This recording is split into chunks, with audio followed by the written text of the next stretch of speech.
आज का टॉपिक है वैद्युत क्षेत्र की तीव्रता ज्ञात करना गोलीय कोष के कारण। गोलीय कोष के बाहर किसी बिंदु पर, गोलीय कोष के पृष्ठ पर और गोलीय कोष के अंदर। गोलीय कोष क्या होता है? खोखला गोला होता है गोलीय कोष। खोखला जो गोला होता है उसको गोलीय कोष कहते हैं। अब हमारे पास एक ये गोलीय कोष है जो आवेश दिया गया है, जो इसके पृष्ठ पर एक समान रूप से वितरित है। अब इस जो कोष है इसकी जो त्रिज्या है वह क्या है? हमारी कैपिटल आर है। और इस कोष से स्मॉल आर दूरी पर कोष के बाहर कोई बिंदु हमारे पास पी है जिस पर हमें वैद्युत क्षेत्र की तीव्रता ज्ञात करनी है। सबसे पहले हम कोष के बाहर वैद्युत क्षेत्र की तीव्रता ज्ञात करेंगे। तो बिंदु पी पर तीव्रता ज्ञात करने के लिए स्मॉल आर त्रिज्या का और पी से होता हुआ एक गॉसियन पृष्ठ खींच लेते हैं। आर त्रिज्या का एक गॉसियन पृष्ठ खींचते हैं। अब मान लेते हैं कि जो एक गॉसियन पृष्ठ है हमारा, इस पी के चारों ओर एक सूक्ष्म क्षेत्रफल हमारा डीए मान लिया हमने।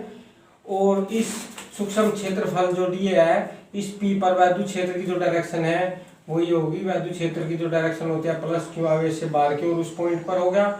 और जो डी है क्षेत्रफल सदिश क्या होता है? तल के क्षेत्रफल सदिश होता है तल के लंबवत, तो डी ए की डायरेक्शन क्या होगी? यानी कि ई और डी दोनों एक ही डायरेक्शन में होंगे।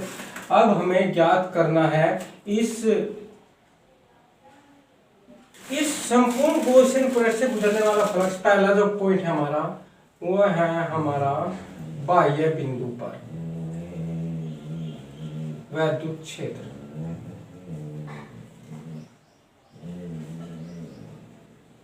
गोले के बाहर कोई बिंदु है उस पर हमें वैद्युत क्षेत्र ज्ञात करना है पी पर। और वैद्युत क्षेत्र ज्ञात करने के लिए हम क्या करते हैं? इस पी के चारों, पी से होता है जो गॉसियन पृष्ठ है, इससे गुजरने वाला हम फ्लक्स ज्ञात करते हैं। तो गॉसियन पृष्ठ से गुजरने वाला फ्लक्स ये होगा। इसके लिए गॉसियन पृष्ठ किसको कहेंगे? गॉसियन पृष्ठ।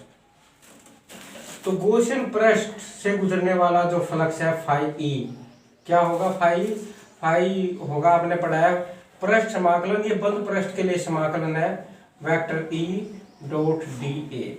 अब हम इसको खोल सकते हैं। ए डॉट भी आपने पढ़ा है, ए भी कोस थीटा होता है, उसी के आधार पर हम इसको खोल देते हैं।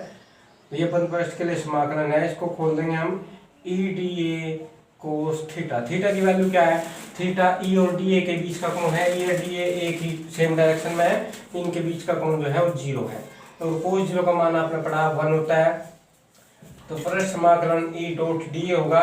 ई इस गॉसियन पृष्ठ के लिए कांस्टेंट है, ई को हम बाहर लेते हैं समाकलन से और ये होगा डी ए। अब इसकी वैल्यू निकालते हैं, समाकलन डी ए वैल्यू निकालते हैं। ई जो होगा तो इसकी वैल्यू क्या हो जाएगी? इसकी वैल्यू क्या हो जाएगी? इस पृष्ठ का पूरे का वक्र पृष्ठ, और इस पूरे का वक्र पृष्ठ क्या होगा? 4 पाई आर। आर कितनी है इसकी आर है small R, 4 pi small R square. ये हमारी इक्वेशन 1 होगी। अब आपने पढ़ा है गॉस की प्रमेय। गॉस की प्रमेय क्या कहती है? तो फाई इक्वल टू होगा क्यू अपॉन एप्सिलॉन 0। ये इक्वेशन हमारी 1 थी और ये इक्वेशन होगी हमारी 2। दोनों इक्वेशन में क्या है? दोनों इक्वेशन में जो है हमारा फ्लक्स निकला है बंद पृष्ठ से, इस बंद पृष्ठ से फ्लक्स निकला है। और दोनों को हम क्या रख सकते हैं? एक ही है, दोनों को इक्वल रख देंगे। इक्वल रखते क्या हो जाएगा हमारा? E multiply 4 pi R square equal to Q upon epsilon 0। हमें ई की वैल्यू निकालनी है। ई बराबर 1 अपॉन ये इधर मल्टीप्लाई में उधर डिवाइड में हो जाएंगे 4 पाई एप्सिलॉन 0 और ये क्यू और ये आर स्क्वायर अपॉन में आएगा। ये हमारे पास जो है वैद्युत क्षेत्र की तीव्रता का फॉर्मूला होगा जो बिंदु पी पर है बाहर, यानी कि गोलीय कोष से बाहर। अब हम इसको और थोड़ा सा और चेंज कर सकते हैं। कैसे? क्यू की वैल्यू भी हम रख सकते हैं। क्यू बराबर आपने पढ़ा है सिग्मा इंटू ए होता है। सिग्मा ए क्या है? ए उस पृष्ठ का क्षेत्रफल है जिसको हमने आवेश दिया है। सिग्मा क्या होता है? आवेश का पृष्ठ घनत्व होता है।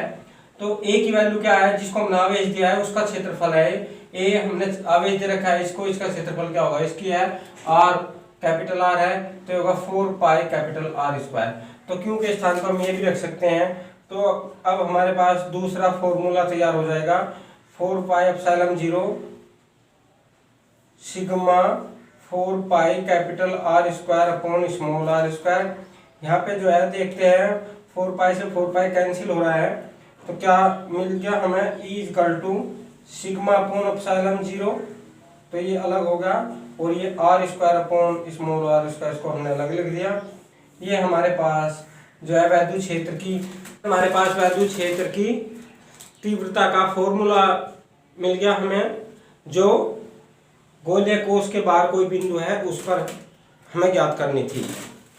अब यहाँ पे इस फॉर्मूले का यूज हम तब करेंगे जब हमें क्यू की वैल्यू दी होगी, और इस फॉर्मूले का यूज हम तब करेंगे जब हमें आवेश का पृष्ठ घनत्व तो सिग्मा दिया होगा। अब हमें ज्ञात करना है गोलीय कोश के पृष्ठ पर, गोलीय कोश के पृष्ठ पर हमें वैद्युत क्षेत्र निकालना है। गोलीय कोश का पृष्ठ क्या है, गोलीय कोश का पृष्ठ ये है। अब यहाँ सोचने की बात है, जब हम गोलीय पृष्ठ जो है पर निकालेंगे, जब ये पी पॉइंट यहाँ पे आ जाएगा तो क्या होगा, कैपिटल आर और स्मॉल आर क्या हो जाएगी, हमारी इक्वल हो जाएगी।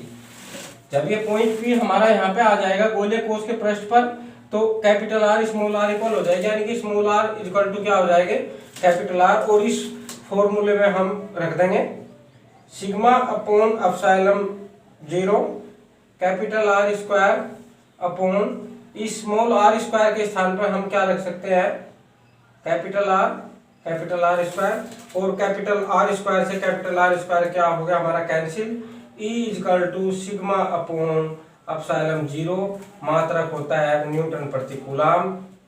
अब ये हमारा वैद्युत क्षेत्र की तीव्रता का फॉर्मूला होगा जो हमें। अब हमारा तीसरा पॉइंट है कोश के अंदर, कोश के आंतरिक बिंदु पर वैद्युत क्षेत्र। कोश के आंतरिक बिंदु पर वैद्युत क्षेत्र हमें ज्ञात करना है। अब मान लेते हैं कि कोश के आंतरिक बिंदु पर, कोश के अंदर कोई पॉइंट है,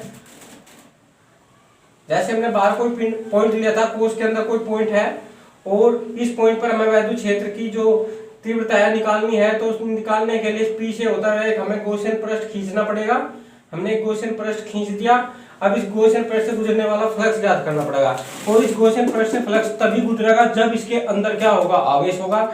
लेकिन ये अंदर से क्या है, ये कोश खोखला है, तो जब यहाँ पर कोई आवेश नहीं है, जब कोई आवेश नहीं है तो इस गॉसियन पृष्ठ से कोई फ्लक्स नहीं गुजरेगा, और जब कोई फ्लक्स नहीं गुजरेगा तो वैद्युत क्षेत्र की जो तीव्रता है वो क्या हो जाएगी हमारे यहाँ पे, शून्य।